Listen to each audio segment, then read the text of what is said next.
تجربة جديدة عن رحلتي لكوبنهاجن الجميلة كوبنهاجن. تيولي من أكبر المدن الترفيهية في العالم. ثقافة ركوب العجل، ثقافات يا جماعة، ثقافات، وهو ده الاختلاف بيننا وبينهم. الناس قاعدة بتستمتع، واحد بيلعب مزيكا في الشارع. دي أوروبا وجمال أوروبا وجمال كوبنهاجن.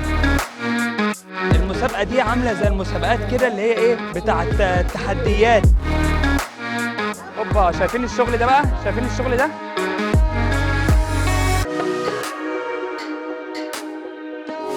موضوع جميل. اتفرجوا بقى واستمتعوا.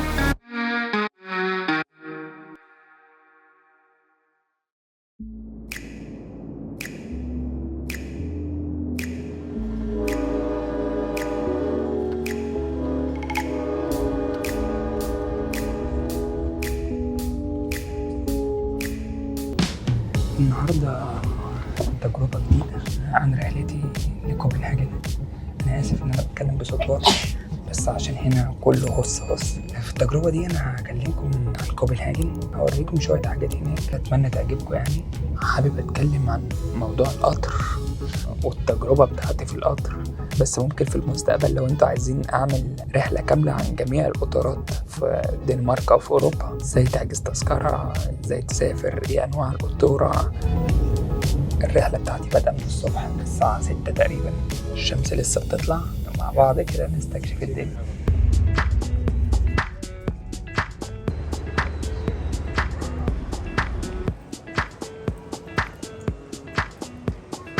معرفش هتعرفوا تسمعوني من الدوشة دي ولا لأ، بس أنا وصلت دلوقتي من المدينة بتاعتي لمدينة كوبنهاجن الجميلة كوبنهاجن، وهنستكشفها النهاردة مع بعض. المفروض إن أنا أطلع دلوقتي آخد تاكسي وأروح الفندق، أحط الشنطة وبعديها أنزل المدينة. أول لما هنزل المدينة هصور لكم حاجات كتير بصراحة. الوقت خد من المدينة بتاعتي لكوبنهاجن 4 ساعات تقريبا. إن شاء الله أنا حاسس إن هتبقى تجربة كويسة.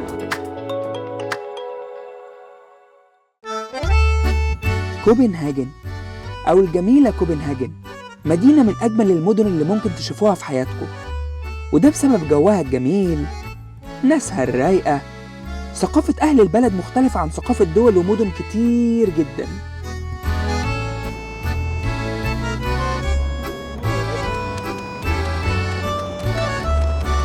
هاخد معاكم جولة النهاردة في شوارع أسعد شعوب العالم، والغرض من الجولة دي هو إنكم تعيشوا الإحساس بمدينة كوبنهاجن، المدينة اللي بيزورها كل السياح من جميع أنحاء العالم.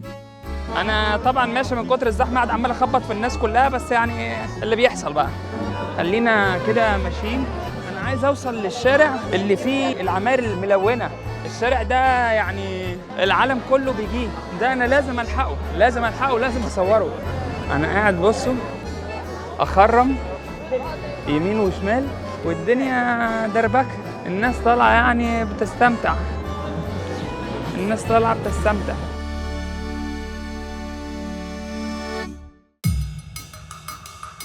مدينة فيها خصوصية بشكل غير عادي، بمعنى إن كل واحد ممكن يعمل أي حاجة في أي مكان فيها من غير حدود ولا قيود، وبسبب ده هتلاقوا مقاطعة هناك اسمها كريستيانيا، الدنماركيين بينطقوها كغريستيانيا، وده عبارة عن حي ليه قواعد وقوانين مختلفة تماماً عن باقي قواعد وقوانين الدنمارك وكوبنهاجن.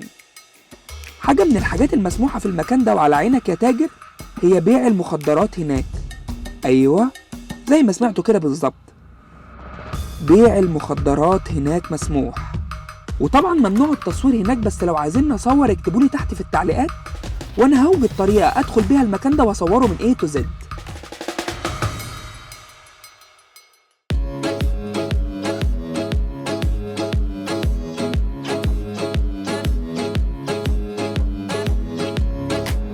تيولي، شايفين المدينة اللي هناك دي اسمها تيولي، من أكبر مدن الترفيهية في العالم. يعني دي لعبة مثلا من اللعب اللي هناك، موضوع ممتع.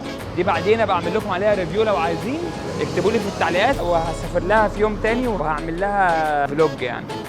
وطبعا في سؤال في دماغكم دلوقتي، وهو انكم عايزين تسألوا ليه الشعب الدنماركي اسعد شعب في العالم، والرد على السؤال ده هو الآتي. رقم 1، التعليم في الدنمارك كله مجاني سواء مدارس أو جامعات. رقم 2 الثقة بين الناس وبعضها والشعب والحكومة هي ثقة عمياء. رقم 3 معدلات الجريمة هناك شبه منعدمة. رقم 4 الناس هناك كلها زي بعض، الوزير زي الموظف زي عامل النظافة. ومن هنا أحب أقول لكم هتحسوا موضوع إن الناس كلها واحد دي لما بتلاقيهم هناك راكبين العجل وماشيين جنب بعض. بمعنى أدق إنكم ممكن تلاقوا وزير راكب عجلة هناك وجنبه بنت صغيرة أو حد مش معروف راكب عجلة وماشي جنبه، وده طبعا بسبب إنهم عندهم ثقافة مختلفة عن ثقافتنا. نقدر نقولها كده بالبلدي ثقافة ركوب العجل. هو موضوع ان الناس كلها هنا بتروح المدارس، بعضهم بيروح الشغل، اللي بيخرج بالليل بياخد العجله بتاعته، والسبب في كده ان التكوسه غاليه جدا. رياضه، خروج، ثقافات يا جماعه، ثقافات. وهو ده الاختلاف بيننا وبينهم، ان انت هناك لو ركبت عجله ولا واحده ركبت عجله بيقعدوا يبصوا لها مليون بصه. دي اهي راكبه عجله ست كبيره ولا الهوا ولا في اي حاجه خالص. ونتيجة الثقافة دي منعكسة على كوبنهاجن، فتقدروا تعتبروا إن كوبنهاجن هي مدينة صديقة للبيئة من الدرجة الأولى. اهي الباصات جنبنا.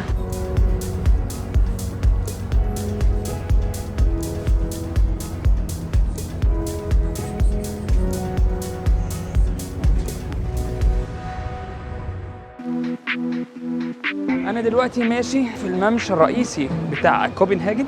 الأكل واللبس رخيص مش غالي، الفندق برضو لقيته سعره بسيط. كوبنهاجن يعني مدينة سياحية من الدرجة الأولى. يعني هم عندهم هنا كده مسابقة راحوا جم حطوها في وسط البلد وفي وسط الدنيا.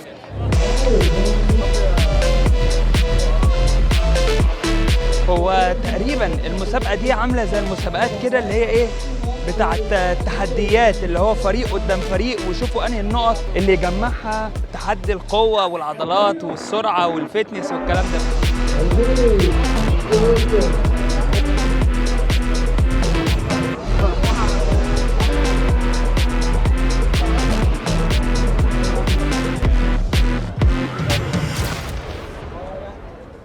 اوبا، شايفين الشغل ده بقى؟ شايفين الشغل ده؟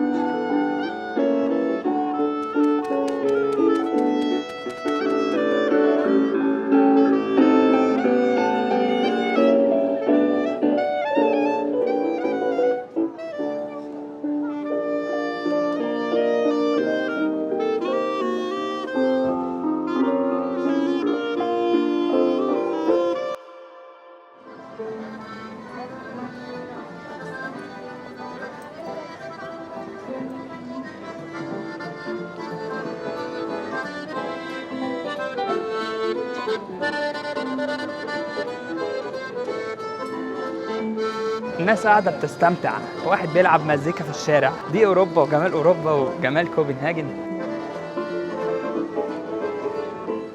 ميكي ماوس بيهرج. هاي.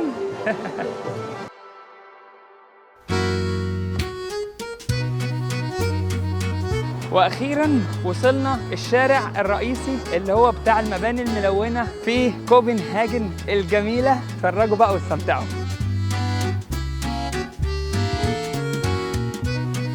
ده أول الشارع. هتشوفوا المباني الملونة اللي دايما بتطلع في الأفلام والمسلسلات والصور. هو الشارع ده يا جماعة اللي هو المباني الملونة دي دايما مشهورة ومعروفة. ده الشارع الرئيسي بتاع كوبنهاجن. شايفين المباني شكلها عامل ازاي والوانها عامله ازاي يا جماعه؟ طبعا انت هنا مثلا عشان تشتري شقه، عشان تشتريها ده لو لقيت حاجه يعني الموضوع هيعدي ملايين الملايين، لان ده زي مكان اثري كده. عارفين انتوا هنا في مصر مثلا بيقول لك الباخره النيليه مثلا، هنا بقى زيها كده اهو. اهي ورايا، معرفش انتوا شايفينها ولا لا. دي كان يهمني قوي ان انا اصور لكم الشارع ده واوريكم تفاصيله، لان ده من اكتر الاماكن السياحيه في كوبنهاجن، ومفيش حد بيجي ما ينفعش ما يعديش على الطريق ده. وانتهى اليوم بتاعنا، يوم شاق على مدار يوم ونص ما بين مدينتي لباص لقطر للفندق لوسط البلد، وتهت يوم ونص كانوا متعبين بس مش خساره فيكم. انا حابب اوريكم كل حاجه. كل اللي انا طالبه ان انتوا تدعموا القناه، اشتركوا، فعلوا زرار الجرس، اضغطوا على سبسكرايب، شيروا الفيديو ده لكل الناس، لان انا من غيركم مش هعرف انجح في الموضوع ده ولا هعرف اكمل. وافتكروا ان التارجت بتاعنا كبير وهو 1,000,000 مشترك في خلال سنه، وده مش هيحصل غير لو كلنا اشتغلنا ايدينا في ايد بعض. وانا كل اللي عليا ان انا هقدم لكم محتوى محترم ودعموا القناه يعني روقوا على اخوكم يعني. يلا، سلام عليكم.